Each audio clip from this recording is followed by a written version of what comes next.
Kumusta ka-EV? Welcome back to EV Channel PH. And now ka-EV, I'm so excited kasi nga nandito na yung ating pinag-uusapan lang last year sa ating channel, the BYD Short 6 DMO. Ka-EV, last month ay talagang nag-trending ito at talagang pinag-usapan sa automotive industry. Tara ka-EV, pag-usapan natin yung features nito at kung bakit naging parang Hollywood celebrity o Hollywood superstar itong electric hybrid pickup na ito.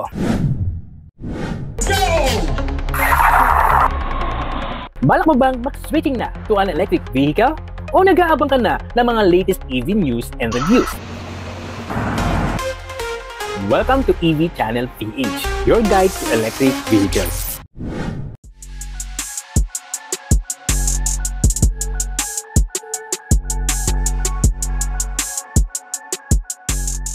Tara ka-EV, simulan natin dito sa kanyang harapan. Kita nyo naman yung kanyang big BYD logo sa kanyang front face na bumagay sa pickup truck na ito. Naka-projector headlights na rin ito na may continuous LED bar at syempre, sobrang aggressive din yung kanyang looks ng kanyang bumper ka-EV, di ba? Tapos dito sa kamilang gilid ka-EV, meron siyang fog lamps for extra visibility.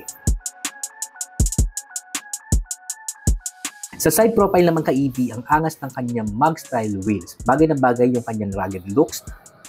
Meron itong 265x65 R18 na alloy wheels para solid yung grip on and off-road. Ka-EV, sa kanyang side mirror ay power folding na at auto-adjustable na rin yung kanyang mirror. Naka-integrated na rin yung kanyang third signal at meron din siyang camera dito sa baba.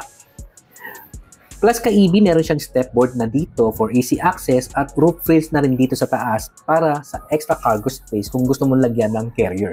Ka-EV, dito sa likod, ang pinaka-eye-catching dito yung kanyang taillight with continuous LED bar na kagaya nung nasa harap. Merong big BYD logo din dito kaya hindi ka na magtataka ka-EV kung anong brand ito. May built-in camera na rin dito for parking assist at syempre BYD Short 6 buds para sa identity.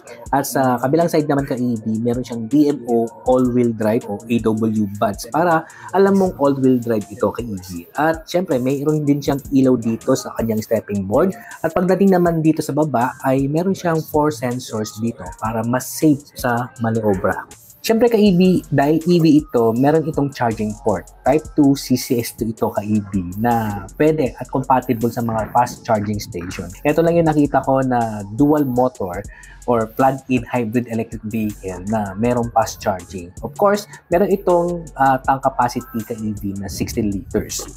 Maganda rito, meron na rin itong built-in roll bar na usually kailangan pang bilhin ito separately. At dito sa kanyang cargo area ka-EV is 1,200 liters yung kanyang load capacity. And extra bonus na rin na meron na rin ilaw dito na wala sa ibang mga pick-up na nakasanayan natin. Plus, meron siyang 3 available socket 220 volts 15 amperes ka-EV na perfect para sa outdoor adventure. At syempre ka-EV, mawawala ba naman yung kanyang shark fin antenna, di ba? Dagdag style points na rin ito para sa EV na ito. And sa lakas at power nito ka-EV, kaya-kaya nitong magto ng hanggang 2,500 kg. May extra gulong na rin ito ka-EV na wala sa ibang mga EV na nadaanan na natin sa channel natin. At syempre ka-EV, meron siyang steel plate protection dito sa ilalim para protektado sa anumang klaseng debris. Alam naman natin na pang off-road ito, di ba? Una sa lahat ka-EV, grabe ang laki nito. Ang haba nito is 5.4 meters. Kasi laki talaga siya ng full-size pickup. So pagdating naman sa kanyang lapad is 1.97 meters. Mas malapad, syempre, mas stable. And ang ground clearance nito ka-EV is 230 millimeters. So walang problema kapag malubak. At ang wading depth nito ka-EV is 700 millimeters. So kahit baha, ay hindi mo aatrasan. At ito ang matindi rito ka-EV, naka-AWD or all-wheel drive system na rin ito gamit yung kanyang dual permanent magnet synchronous motor. Pagdating naman ka-EV, sa front motor nito ay meron itong 231 horsepower at ang torque nito ka-EV is 310 Nm. Ang rear motor naman nito is 204 horsepower at ang kanyang torque ka-EV ay 340 Nm. At sa acceleration rate naman nito from 0 to 100 km is 5.7 seconds. Ang top speed naman nito is 160 km per hour. Sapat na ito ka-EV para sa mga highway overtakes. At isa pang maganda rito, ang dami niyang mga modes. Meron siyang normal, economy, and sports mode. Plus, meron siyang mud, sun, at snow terrain modes ka-EV. Na kahit saan man ay laban to. Pagdating naman sa kanyang battery pack ka-EV, of course, naka-blade battery ito, lithium-ion phosphate, and of course ka-EV, at dahil nga plug-in hybrid ito, kaya nitong tumakbo ka-EV ng 100 kilometers of range para sa kanyang EV mode. Pero dahil meron itong 1.5 high efficiency generator ka-EV, kaya itong umabot up to 800 kilometers total of range. 14.3 kilometers, one full charge, one full tank! Pero teka ka-EV, sa actual range test ng AAV ay umabot ito ng 1,114.3 kilometers. Gulat ka, no? Siyempre, depende pa rin yan sa driving habits natin. Ang tanong na marami, gano'n nga ba kabilis ito i-charge? Sa DC fast charging niya ka-EV from 30 to 80% ay 24 minutes lamang. At pagdating naman sa AC home charging nito from 15% to 100% is 5.2 hours lamang. So, pwede na for overnight, di ba?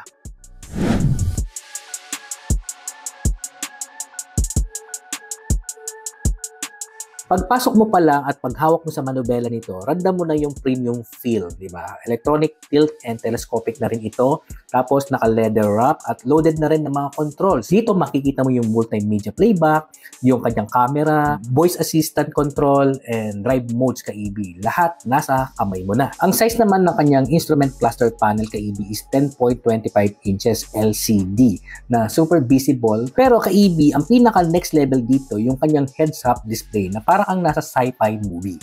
Ang interior pala nito ka-EV, naka-leather trim with soft touch panel na rin. At ang kanyang size naman ng kanyang touchscreen infotainment panel ka-EV ay 12.8 inch. Okay? And of course, dito makikita mo yung wireless Apple CarPlay, Android Auto, USB, Bluetooth connectivity, at syempre, meron itong BYD Cloud Service.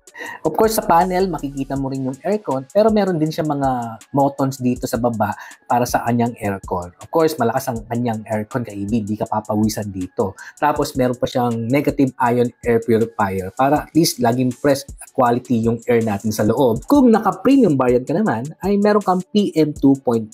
Hindi ito yung sa mang inasal ka-EV. Filter ito na kagaya ng nasa Tesla ka-EV na meron kang ekstrang panglinis ng hangin sa loob. Lakas din maka-high-tech ka-EV itong wireless charger niya na 50 watts ka-EV. So ka-EV, fast charger din itong kanyang wireless charger. At ito pa ka-EV yung kanyang center console na para kang naka-aircraft cockpit ka-EV. Parang nasa jet plane ka lang na meron siyang dual cup holder and of course meron siyang hidden compartment dito at na merong dalawang charging port na Type A and Type C. Plus, meron ka pang 12-volt socket. Bukod sa paborito ko ka-EV, etong kanyang central console na talaga namang napaka-slick yung design ay halos nandito na lahat ng kailangan ng driver kagaya ng sa aircon, gear shifter, yung EV mode, tsaka yung HEV mode at yung start and stop button, etc. At syempre ka-EV, lahat ng power window niya ay one touch up and down lahat. At isa pa ka-EV na gusto ko rito, meron siyang door opening warning. Keyless entry na rin ito ka-EV with remote access, of course, NFC ready na para mas convenient at less hassle. Sa likod ka-EV, super spacious. Kahit tatlong full-size adult ka-EV, kasyang-kasya. Tapos, same premium leather seat na rin. Tapos, yung kanyang backrest ka-EV dito sa kanyang driver and co-driver ka-EV ay meron siyang pockets. And of course, meron siyang rear aircon vents dito ka-EV. At meron din charging ports na Type A and Type C. Para at least ka-EV, parang walang lowbat moment, di ba? Meron siyang lagayan ng cellphone dito sa baba para sa in case na nagcha-charge ka at meron siyang 220 volts ka-EV na socket na pwede mong pagsaksakan ng laptop or small appliances mo. Alam nyo ka-EV, ito yung pinaka-game changer dito. Naka-recline na ang kanyang backrest dito sa likod para at least relax yung biyahe ng mga passenger dito sa likod. May handle dito, touch sensor lights, plus may another handle din kapag bababa ka. Then, yung seat nito ka-EV, pwede iangat pataas para gawing cargo space. Then, pwede rin i-full flat yung kanyang backrest ka-EV para magkaroon naman ng flat cargo area. Ka-EV, panoorin mo rin yung ating unang video na mga features na baka hindi mo alam sa BYD Shark, na baka hindi ko rin nabanggit dito sa video na ito. Again, para sa color available para dito sa BYD Shark 6 DMO, meron itong Deep Sea Blue, Cosmos Black, at itong ating nire-review na Aurora White. Ito naman ka-EB ang D-File.ADAS ng Shark 6 DMO.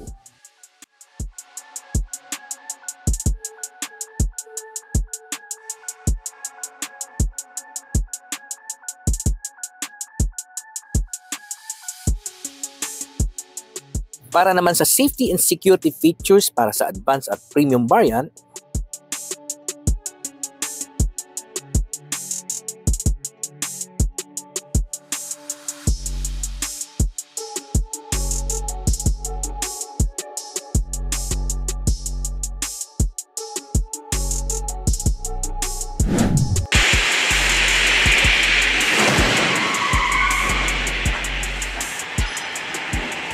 by the way, ka-EV, naka 5-star rating ito sa ANCAP.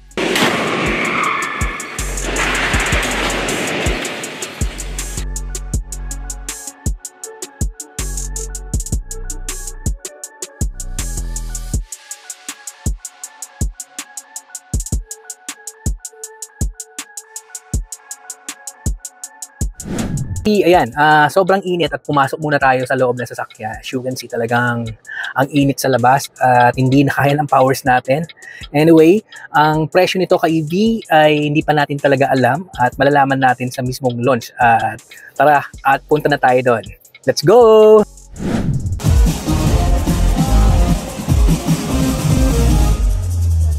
Now, the best part of any lot is the price. Are you ready to read the price? A lot of people will ask. The first one is the BYD Shark 6 DMO Advance, which will be priced at $2,098,000 pesos. Our next variant is the BYD Shark 6 DMO Premium, which will be priced at $2,298,000 pesos. So, yun na nga. Naka-mic pa, no? So, yun na nga ka-EV. Yun na yung presyo nitong BYD Shark 6 DMO. So, again, kasama ko si Frederick. Hello. Kanta ka nga, bro. Baby shark, baby shark, Anyway, mukhang may kakainin to, bro. Hey, no. This is a robbery. Hey. Ano? Mukhang may kakainin to eh. Hindi lang natin alam at hindi lang natin pwedeng panggitin sa ngayon. Pero etong BYD Shark ay may kakainin. Malalaman nyo na lang. Kayo na lang makakatuklas noon, mga ka-EV. By the way, I'm Mark from Electric Vehicle Channel. And this is Frederick. Abangan Okay. for more electric car content. Thank you, bro. Ayan, laging nakasuporta sa atin yan. Thank you. Let's go!